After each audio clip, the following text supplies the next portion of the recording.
What's going on, Raider Nation? What is going on? We have just signed a new player. It is not Trent Brown. It is not Antonio Brown. No, Raider Nation. We have just signed Jayon Brown. Don't worry. When you see that push notification show up on your phone and it says the Raiders have signed Brown, it makes you flip out. It makes you worry a little bit. But thank goodness we have signed Jayon Brown.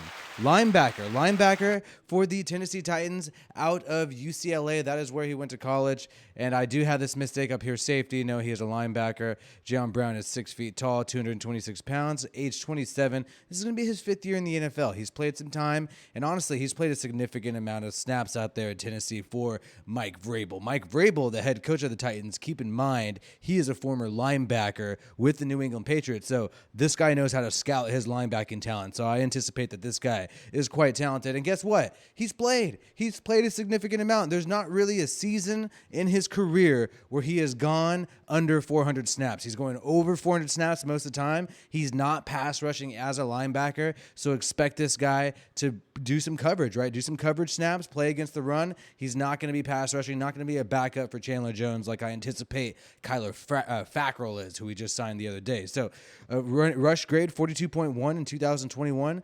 49.5 in 2020, and 66.5 in 2019, and has had a steady D to C average coverage grade throughout his career, which is pretty good for a linebacker. That's actually hard to do and hard to pull off, and you don't see that happen for many linebackers. Nicholas Morrow has been our highest graded coverage linebacker in the past 3 years. So expect a lot of great things from Jayon Brown. Another thing that I did not add on here, in every year of his career besides his rookie year, he has had one interception, and last year only one pass breakup, 5 pass breakups the 2 years prior. Last year, I will say he played less snaps than 2020 and 2019. So this guy's going to compete. This guy's going to compete with Diablo, push him a little bit. Who knows? Maybe in the nickel formation, you see a combination of Perryman and Jayon Brown. Either way, I don't think the coaching staff signed this guy just be a camp body. I know it's a little bit late in free agency, so you're not getting the big name signings anymore, but I would not be surprised if this guy could maybe push to start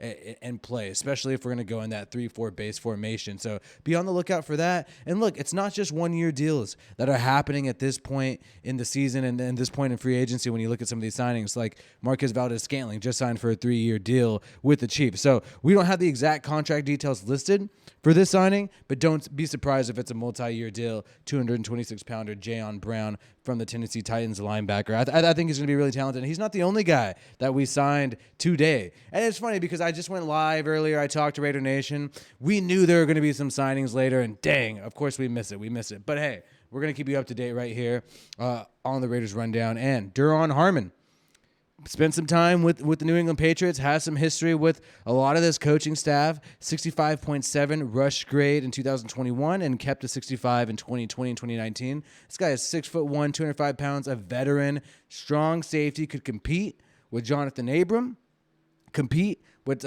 Gillespie, and he's definitely going to get on the field. I think he'll definitely get on the field. This is another person where you look at his recent career, he never goes under 500 snaps. So he definitely plays. And your typical starter in the NFL has roughly 900 snaps. Like if you're a starter who plays almost every snap, someone like Max Crosby on the defensive side of the ball, you should have 900 snaps. This guy's at 500 almost every year of his career. Coverage grade slipping a little bit later on, but still pretty decent. Not a great amount of pass breakups I saw, but still steadily 2 picks every single year.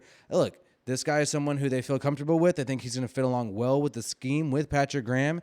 And look, sometimes that's what matters. Sometimes you bring in some veterans who have some familiarity with the playbook and with the scheme, and that might even be a lot better than some of the talent you already have, even if you have younger talent there like Jonathan Abram. So Jonathan Abram, this is the final year of his contract, of his rookie deal, exercising a 5th-year option. I've said before that the Raiders have to make a decision on that May 2nd. They have to make a decision on exercising a 5th-year option for Jonathan Abram, Cleveland Ferrell, and Josh Jacobs. Josh Jacobs, I know his 5th-year option cost is going to be about $8 million.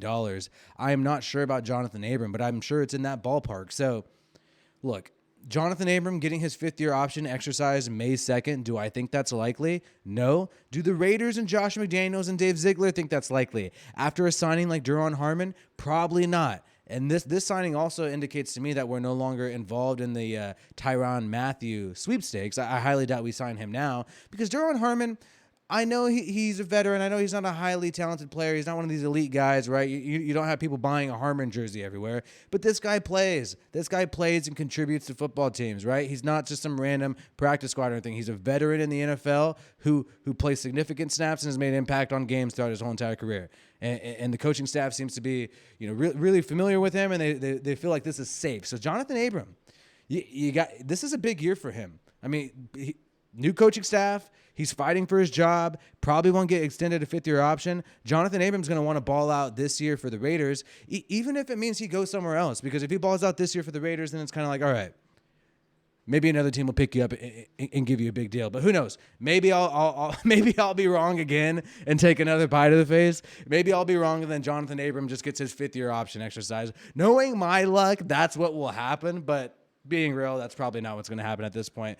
Either way, hey, I like that we're still stacking talent. It is not over. We're going to keep adding people to this roster. And me, WiFiWillie at the Raiders Rundown, I'm going to keep you updated. I'm going to let you know what's going on, break down some information, some key stats, and let me know what stats you like to see from some of our DBs, some of our linebackers that we may sign in the future, maybe a right tackle. Either way, I hope you guys enjoyed this video. Make sure to like it if you watched it all the way through and subscribe to this channel to get more Raiders updates and news. This has been WiFiWillie, man. You guys have a good one, and peace out, man.